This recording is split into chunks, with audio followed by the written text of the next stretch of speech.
Hi hello నమస్తే welcome to PSV news. నేను సుమన్. ఆంధ్రప్రదేశ్ పెరియార్గా పిలువబడే ప్రముఖ అంతర్జాతీయ నాస్తికోద్యమ నాయకుడు, నిజమైన పెరియార్ వారసుడు, అంతర్జాతీయ బ్రేవ్ మైండ్ అవార్డు గ్రహీత, ఈ దేశంలో జరుగుతున్నటువంటి మూఢనమ్మకాలకి, ముఖ్యంగా దేవుడి పేరుతో జరుగుతున్నటువంటి దోపిడీ వ్యవస్థ పైన తన ప్రశ్న ద్వారా గొంతు విప్పినటువంటి వ్యక్తి డాక్టర్ జయగోపాల్, విశాఖపట్నానికి చెందినటువంటి వ్యక్తి నిన్న రాత్రి తుదిశ్వాస విడిచారు.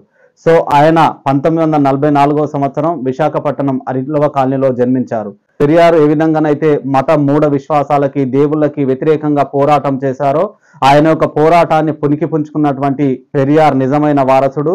తెలుగు రాష్ట్రాల్లో భారత నాస్తిక సమాజం ద్వారా ఈ దేవుళ్ళ మీద జరుగుతున్నటువంటి దోపిడీ వ్యవస్థ మీద ఉక్కుపాదం మోపి ప్రశ్నించినటువంటి వ్యక్తి డాక్టర్ జయగోపాల్ గారు.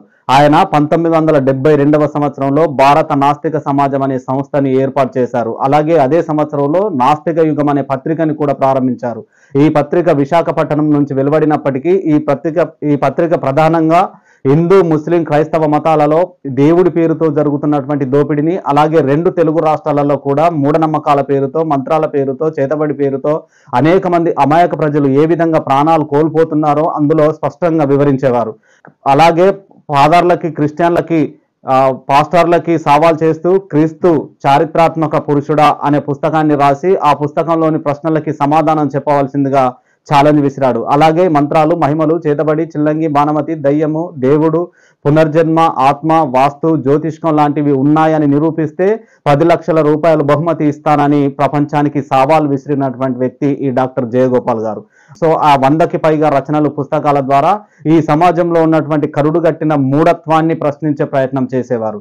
సో తాను రాసినటువంటి అనేక వ్యాసాలలో ముఖ్యంగా పునర్జన్మ, జీవం పుట్టుక, అలాగే పెరియార్ ఈవి గారి జీవిత చరిత్ర, అలాగే క్రీస్తు చారిత్రాత్మక పురుషుడా, ముస్లింలోని మత రహస్యాలు, సత్యసాయిబాబా రహస్యాలు, కుల నిర్మూలన జరగాలంటే మహాత్ములంటే ఎవరు, ఇలా అనేక రకాల పుస్తకాల్ని రాసి బ్రేవ్ మైండ్ అవార్డు గ్రహీతగా నిలిచారు.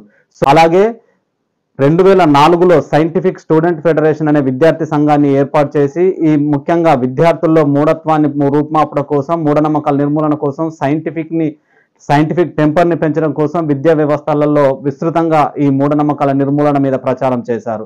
సో ఆయన విశాఖపట్నం వాసి అయినప్పటికీ కూడా ఈ భారత నాస్తిక సమాజాన్ని, ముఖ్యంగా తెలంగాణ ప్రాంతానికి చెందిన వారే నాయకత్వం వహిస్తూ ఈ ఉద్యమాన్ని ముందుకు తీసుకెళ్లారని భావించవచ్చు. అందులో ప్రధానంగా చూసినట్టయితే జిడి సారయ్య గారు, బొల్లె సాంబయ్య గారు, జ్యోతి గారు, అలాగే బాలసాని మధు గారు, బైరి నరేష్ గారు, గొర్రె శ్రీనివాస్ గారు, ఉప్పులేటి నరేష్ గారు, చార్వాక గారు, అజయ్ గారు, వేదాంత్ మౌర్య గారు, నాస్తిక్ రాకేష్ గారు, అలాగే మధు భూంపల్లి గారు తదితరులు ఈ ఉద్యమాన్ని ముందుకు తీసుకెళ్తూ ముఖ్యంగా ప్రజల్లో మూఢ విశ్వాసాన్ని రూపుమాపడం కోసం తమ వంతుగా బాధ్యతగా పనిచేస్తారని చెప్పవచ్చు. సో ఇలా దేశంలోనే మూఢత్వానికి వ్యతిరేకంగా మొదటిసారిగా గొంతు విప్పినటువంటి ఈ జయగోపాల్ గారు నిన్న రాత్రి విశాఖపట్నం అరిలవ కాలనీలో తుదిశ్వాస విడిచారు. ఆ నాస్తికులు, హేతువాదులు, అభ్యుదయవాదులు అధిక సంఖ్యలో పాల్గొన్నారు. అనంతరం ఆయన యొక్క మృతదేహాన్ని మెడికల్ కళాశాలకు అప్పచెప్పడం జరిగింది. అలాగే తన సతిమణి శారద గారు ఇటీవల కాలంలోనే కోవిడ్ వల్ల చనిపోవడం జరిగింది. అలాగే ఈ